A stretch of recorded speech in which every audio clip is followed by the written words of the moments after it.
ایک سوال ہے میرا سارے مولویوں سے، بھارت کے مولویوں سے، چاہے وہ دیوبندی مولوی ہیں، چاہے وہ بریلوی مولوی، چاہے وہ تبلیغی جماعت والے ہیں، چاہے وہ جماعت اسلامی والے ہیں، چاہے وہ ندوہ والے ہیں، چاہے وہ جامعہ ملیہ والے ہیں، جتنے بڑے بڑے دانشور مسلمان بنے پھرتے ہیں، ان سب سے سوال ہے کہ یہ جو اب عام شادیاں مسلمانوں کی ہوتی ہیں جن میں تم ڈی جے لگا کے ڈھول بجا کے اور وہاں رقص و سرور کی محفلیں منعقد کی جاتی ہیں، اور آپ جیسے بڑے مسلمانوں کے چودھری جن لوگوں نے وقت بھی لگایا، جو اپنے آپ کو خواجہ اجمیری کے سجادہ نشین بھی کہتے ہیں، جو اپنے آپ کو اہل سنت والجماعت کے جانشین کہتے ہیں، جو اپنے آپ کو علماء دیوبند کے وارث کہتے ہیں، اکثر دیکھنے کو ملتا ہے کہ جتنی غیر شرعی شادیاں ہیں یہ اپنی داڑیاں لے کے وہاں صوفوں پر بیٹھ کے آرام سے مرغا بریانی کھاتے ہیں۔ کیا تمہاری غیرت تمہیں ایک دفعہ نہیں چنجوڑتی کہ رسول اللہ کے حکموں کی کلی خلاف ورزی ہو رہی؟ کیا تمہارے دل میں ذرہ برابر بھی شرم نہیں؟ ذرہ برابر غیرت نہیں آتی تمہیں؟ کہا مفتی صاحب نے، کہنے لگے میں گیا لڑکی کو پوچھا کہ تمہیں فلاں کے ساتھ نکاح میں دے دیا، یہ گواہ کھڑے ہیں، یہ وکیل کھڑا ہے، تجھے قبول ہے؟ لڑکی بولتی نہیں۔ فرمایا 3 دفعہ پوچھا، لڑکی بولتی نہیں، تو سارے مفتی مل کے کیا کہتے ہیں کہ اگر بولتی نہیں ہے تو اس کا مطلب رضامند ہے، دستخط کراؤ نکاح ہو گیا۔ کیا ہے جی؟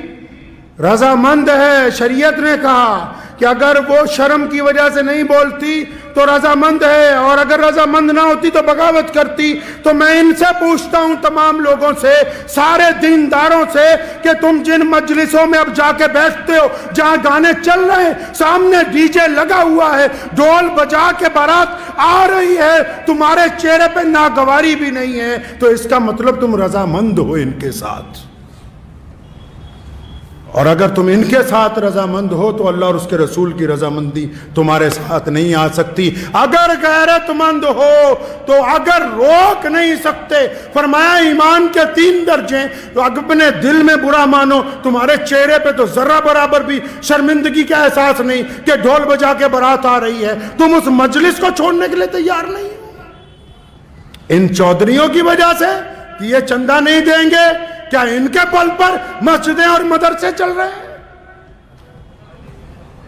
جو گنڈا کرتی اسلام کے نام پر شادیوں میں کرتے ہو، تم ان سے ڈرتے ہو؟ رزق کا وعدہ اللہ نے کیا ہے، انہوں نے نہیں کر رکھا۔ 3 درجے ایمان کے، فرمایا اگر کوئی چیز بری لگے تو دل میں برا مانو، اگر طاقت ہے تو زبان سے کہو، اگر ہاتھ سے روک سکتے ہو تو وہ اول ترین درجہ ہے۔ تو یہ جتنے آپ میں یہ جو بات آج ممبر پہ بیٹھ کے کہہ رہا ہوں، روزانہ پورے ملک میں شادیاں ہو رہی، اور جتنے سرمایہ داروں کی شادیاں جا کے دیکھ لو، یہ جتنے کٹھ ملا ہیں یہ ان کے نکاح بھی پڑھا رہے، ان کی بریانیاں بھی کھا رہے، ان کے قورمے بھی کھا رہے۔ اگر تم قوم کی نگہبانی نہیں کرو گے تو یاد رکھو تمہاری حیثیت گڈریے کی ہے۔ اگر ایک بھی کوئی ریوڑ میں سے کوئی چیز ضائع ہو گئی تو گڈریے کو مالک پوچھتا ہے، اللہ تعالیٰ نے ان کو چھوڑ دینا ہے، تمہارا گریبان پکڑ لینا ہے۔ کوئی ضرورت نہیں ایسا نکاح پڑھانے کی جہاں ڈھول بجتے ہوں، کوئی ضرورت نہیں ایسے شادی کے اندر جانے کی جنہوں نے ڈی جے لگا کے رکھے ہوں، جو ناچ کے ڈھول بجا کے آ رہے ہوں، ان کے ساتھ شہر کا قاضی چل رہا ہو، شرم کے ڈوب مرنے کا مقام ہے ان لوگوں کے لیے۔ اتنی بھی غیرت زندہ نہیں رہی، اتنی بھی شرم و حیا زندہ نہیں رہی۔ کس بات کی دولت ہے؟ یہ یاد رکھو، دین محمد الرسول اللہ کا ہے۔ کس کا دین ہے جی؟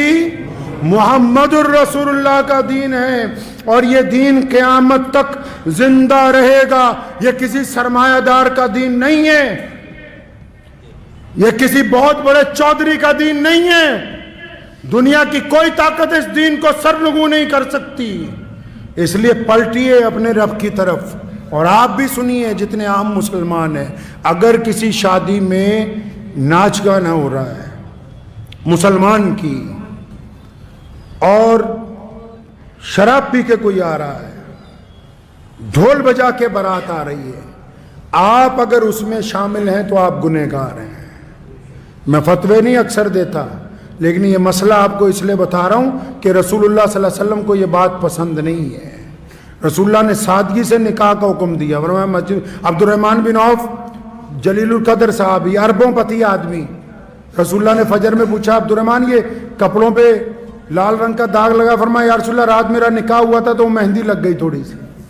کچھ نہیں کہا رسول اللہ نے کہ ہمیں نہیں بلایا، فلاں کو نہیں بلایا، تو رسموں میں پڑ گئے جی فلانے بھائی کو لے آؤ، فلانے چاچے کو لے آؤ، ماسڑ کو لے آؤ، یہ لے آؤ، وہ لے آؤ، اور یہ جو چھپ چھپ کے تمہاری اولادیں زنا کر رہی ہیں کبھی ان کی طرف بھی دیکھو، ان کی طرف بھی دیکھو۔ خدا کے واسطے ان تمام رسموں کو چھوڑ دیجئے، اور اس جذبے کے ساتھ چھوڑنا کہ ہم مسلمان ہیں، انشاءاللہ تعالیٰ ہم اس غلط کام میں ساتھ نہیں دیں گے، کریں گے جی انشاءاللہ۔